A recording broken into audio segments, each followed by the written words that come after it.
여러분 반갑습니다. 오늘은 저번 시간에 이어서 선생님과 함께 6학년 경쟁 영역 중 네트형 경기인 배구에 대해서 배워보도록 할게요. 우리 지난 시간에 무엇을 배웠는지 모두 기억나시나요?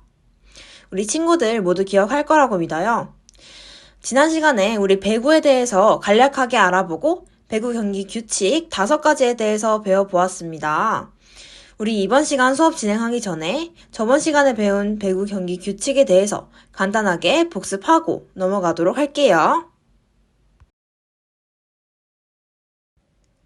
자, 먼저 기본적으로 배구는 뭐라고 했죠? 공을 네트 위로 넘겨서 상대편 영역으로 보내고 또 우리 편 영역으로 오는 공을 떨어뜨리지 않도록 잘 받아내면 되는 게임이었습니다. 그럼 점수를 얻기 위해서는 어떻게 해야 됐었죠? 공을 넘겨서 상대편의 영역에 공을 떨어뜨리거나 상대편이 공을 받지 못하고 맞고 공이 나가면 점수를 얻게 되는 그런 규칙을 가지고 있었죠. 두 번째로 공은 3번 안에 상대편 코트로 반드시 넘겨야 합니다. 그리고 다음으로 한 사람이 공을 연속으로 2번 건드리면 될까요? 안 될까요? 네, 안 되겠죠? 그리고 이때 우리 헷갈리면 안 되는 게 있다고 했었는데요. 예를 들어서 처음으로 우리 반에 연정이가 공을 받고 그 다음 민정이가 공을 받은 뒤에 다시 연정이가 공을 받는 것은 네, 괜찮습니다. 연속으로만 건드리지 않으면 됩니다. 그리고 4번째, 공격을 할 때나 수비를 할 때나 어떠한 경우에도 네트를 건드리면 안 됩니다. 자, 마지막으로 손 이외의 머리 또는 발 같은 신체의 어떤 부위든지 배구에서는 사용이 가능하다고 했었죠. 하지만 주로 손을 쓴다고 했었습니다. 자, 그러면 이번 시간에 배울 내용에 대해서 소개하겠습니다. 이번 시간에는 배구의 언더핸드 패스에 대해서 함께 배워보도록 할게요. 자, 먼저 배구의 언더핸드 패스란 무엇일까요? 여러분, 언더핸드 패스에서 언더의 뜻을 알고 계신가요? 언더란 아래를 뜻합니다. 이처럼 언더핸드 패스란 말 그대로 아래쪽으로 낮게 오는 공을 양손을 모아서 아래에서 위로 쳐서 보내는 패스를 뜻합니다. 그렇다면 이 언더핸드 패스는 언제 사용될까요? 네, 바로 스파이크 등 상대편의 공이 낮게 올 때 낮은 위치에서 공을 위로 올리기 위해서 사용되는 동작이 바로 이 언더핸드 패스입니다. 자, 그러면 본격적으로 선생님과 함께 체육관으로 이동해서 우리 시범을 통해서 언더핸드 패스의 자세에 대해서 배워보도록 할게요. 여러분, 지금부터 선생님과 언더핸드 패스에 대해서 한번 배워보도록 할게요. 아까 PPT에서도 배웠듯이 언더핸드 패스는 상대편의 스파이크가 나에게로 올 때 아래에서 밑으로 공을 쳐서 올리는 동작이라고 했었죠. 자, 그러면 먼저 동작 시범부터 보고 갈게요.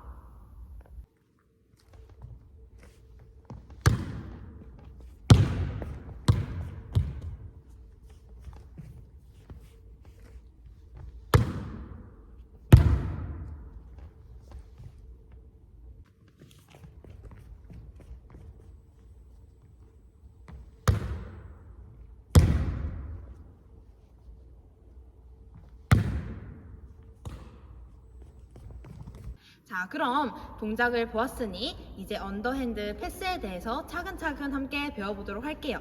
여러분 지금 자리에서 일어나셔서 선생님이 하는 동작을 잘 따라해 주세요. 동작은 다리 동작, 팔 동작, 연결 동작 이 3가지로 배워보도록 할게요. 첫 번째로 다리 동작입니다. 다리 동작은 다리를 먼저 넓게 펴고 무릎을 굽혀 자세를 낮춘 뒤에 오른손잡이는 왼발을, 왼손잡이는 오른발을 앞으로 빼서 다리를 사선으로 위치시켜 줍니다. 이때 사선으로 위치시켜야 하는 이유는 무엇일까요? 바로 사선으로 발을 위치시켜야만 앞, 뒤, 좌, 우로의 이동이 용이해지기 때문입니다. 상대편의 공이 선생님한테 어디로 올지 잘 모르는 상황에서 다리를 일자로 펴고 있다면 앞으로 이동하기도 힘들고 뒤로 이동하기도 힘들고 자유자재로 이동하기 힘들기 때문에 여러분 발을 꼭 사선으로 두어야 한다는 점을 꼭 기억해 주세요. 자, 두 번째로 팔 동작입니다. 자, 팔 동작은 먼저 두 손을 감싸 쥐어서 가볍게 말아 쥐어 줍니다.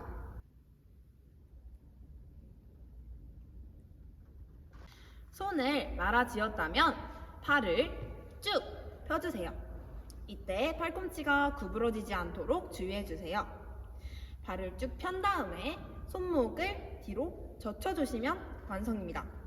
여러분, 이때 손목을 뒤로 젖히는 이유는 무엇일까요? 바로 공이 맞는 이 팔 부위가 더욱 평평해지도록 만들기 위해서입니다. 또한 자연스럽게 이 팔에 힘이 들어가게 되어서 타격을 더 정확히 할 수 있도록 하기 위함입니다. 여러분, 여기서 문제 드릴게요. 공이 왔을 때 팔에 어디 위치에 공을 맞추어야 할까요? 손일까요? 아닙니다. 손이 아니라 이 손목 위 5에서 10cm 이 부위에 공을 맞추어야 합니다. 그 밑인 손이나 이 5에서 10cm 위에 맞추면 안 됩니다.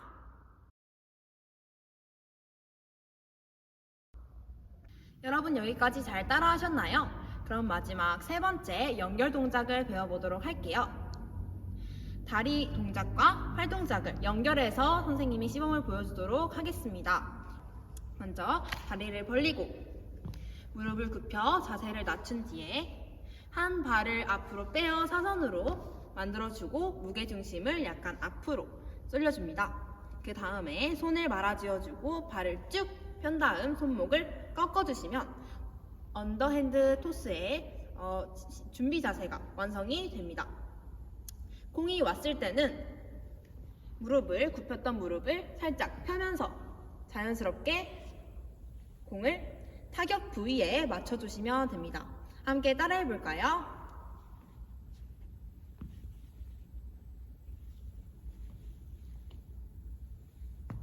네, 잘했습니다. 그러면 선생님의 시범 영상을 보도록 할게요.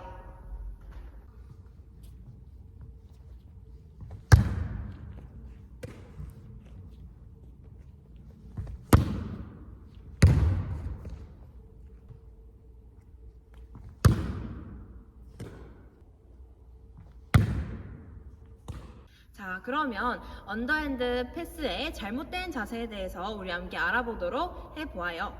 선생님이 자세를 보여줄 테니까 여러분들은 선생님의 자세를 두 눈 똑바로 뜨고 잘 살펴서 무엇이 잘못되었는지 함께 알아맞혀 보도록 하겠습니다. 자, 첫 번째입니다.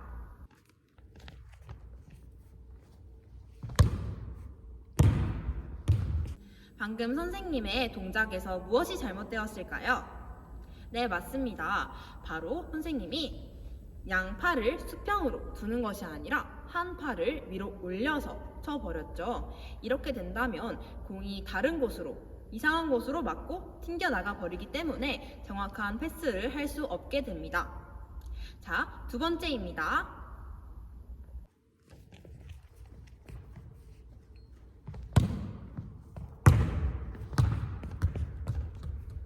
무엇이 잘못되었을까요?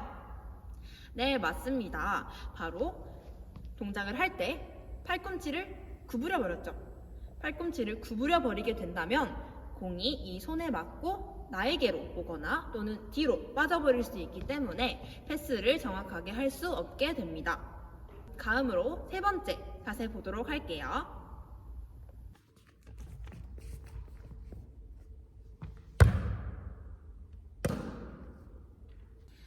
그 다음 세 번째 자세에서 무엇이 잘못되었을까요? 네, 맞아요.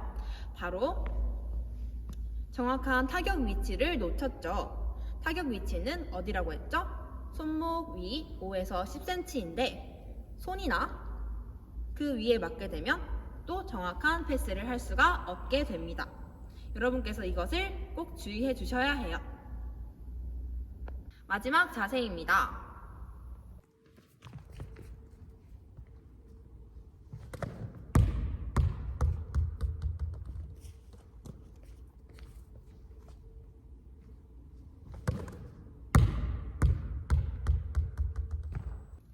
선생님이 방금 한 동작에서 무엇이 잘못되었을까요?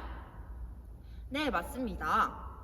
바로 칠 때 팔을 너무 벌려버렸죠.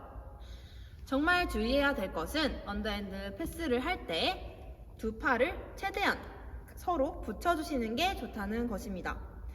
팔을 떨어뜨리게 된다면 이 안으로 공이 빠질 수도 있고 정확한 위치로 패스를 할 수 없게 되기 때문에 이를 꼭 주의해 주셔야 합니다.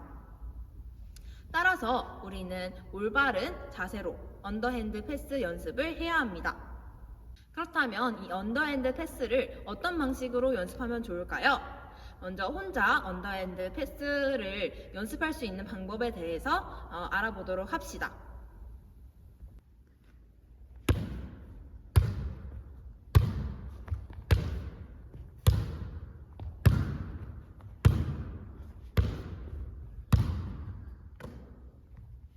네, 잘 보셨죠?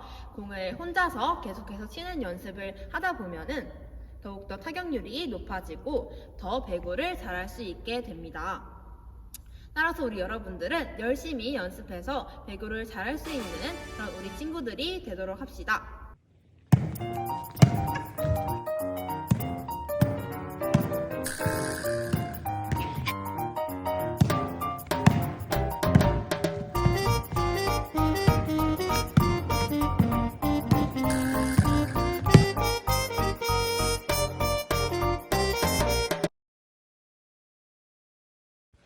자, 이렇게 오늘 선생님과 언더핸드 패스에 대해서 배워보았는데요. 선생님이 설명해준 자세를 잘 기억하고 열심히 연습한다면 누구나 배구를 잘 할 수 있습니다. 그러니까 우리 친구들 열심히 연습해오기로 선생님이랑 약속해요. 다음 시간에는 이어서 배구의 오버핸드 패스와 서브 방법에 대해서 배워보도록 하겠습니다. 모두 수업 듣는다고 수고하셨습니다. 건강하고 활기찬 모습으로 다음 수업에서 만나도록 합시다.